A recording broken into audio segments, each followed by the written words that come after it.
There has been a lot of CS news lately, and the major is just around the corner. Teams are scrambling to make changes and show their best CS in just a month's time. Let's start today with probably the most expected bit of news from Mouse. On the evening of the 18th of February, Mouse officially benched Brolin and Jimfat, opting out to promote Xelix from their academy squad and surprisingly JL on loan from Navi, something that JL has been teasing for a while now. Not much is known about the new talent, but he must have deserved it, since Mouse had not had any major changes since the transfer of Sui to Liquid in April last year.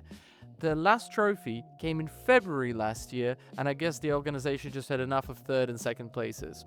Here is what the coach of Mouse had to comment on this. This decision is not fair to Brolin on a personal level, but leadership sometimes means accepting that fairness and necessity are not always the same thing. This decision is not fair to Brolin on a personal level, but leadership sometimes means accepting that fairness and necessity are not always the same thing. Cyclone thanked both kick players and praised each for their contributions in a lengthy statement. He admitted the decision was not fair on a personal level to Brolin after he sacrificed for the team with his transition into IGL role following the removal of Sui, which ultimately led to the aforementioned run of consistency. Everyone calls Mouse the gatekeeper of Tier 1, and it remains to be seen if this ugly title is going to stick further with their brand new additions to the roster. In other news, the GOAT father of CS, Fallen, has made a not-so-shock announcement that he will retire from the pro scene at the end of the 2026 season, moving on from a career that spanned over 23 long years, 2 major victories, and countless other pieces of silverware. Although the announcement has come very early in the season, a lot of CS still remains to be seen from Fallen, as we have 230 days of the season left. The man has been more than a player for many people throughout his career, for some just a friend, for others a mentor.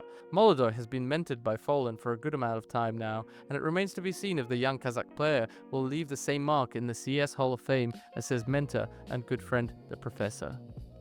BC Game attempted to secure services of Donk and many other top 10 Tier 1 players, with the CEO of BC Game stating that they're in talks with a player or two from said top 10 teams, with their coach Taz later joining the livestream and answering some questions. His overall demeanor was hopeful, as he stated that he's not planning to retire without a major in CS2. With Karrigan's move to Falcons officially confirmed, we're getting some insight from Cross on Strike, which state that a French player, Natu, who has been on Enter's bench since the start of March, is going to replace the famed Danish, who will be probably already wearing green and white by the time the French player gets on a plane to the US. If the move is confirmed, it will reunite Natu with NKJ, who was named the head coach of FaZe's team, which tracks with both players representing ends in their career, where they were both benched back at the start of March. With all that said, that's all the interesting news we have today. Please leave a comment, like and subscribe to get more videos in the future. And that's all from me. Thank you for watching AOU.